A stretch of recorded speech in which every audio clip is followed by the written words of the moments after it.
Meron ka sa another finals stint namin. And of course, malaking relief sa akin playing along RJ. It's like mas comfortable ako kasi sanay din ako dati with Kuya LA.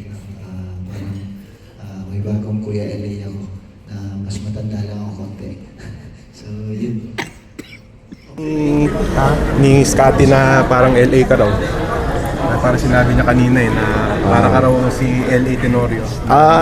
Hindi, syempre sobrang happy na alam mo yun. Yun nga, yung ganun yung nakikita nila sa akin. So, pero after that naman wala. Kumbaga hindi pa tapos yung series eh. So, kumbaga pag-uusapan namin to ng maganda kung tapos na yung series. Pero sa akin, sobrang grateful lang na ganun yung tiwala na nabibigay nila sa akin. RJ, kasi siyempre nung last time na nagharap kayo, siyempre hindi ganun kaganda yung resulta, natalo kayo.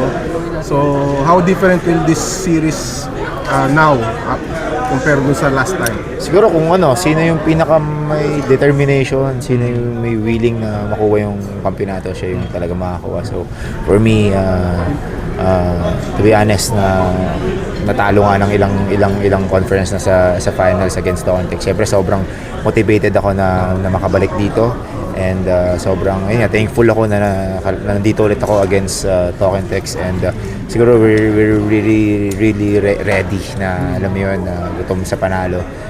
This time sana pumabor naman sa amin. Yep. Coming from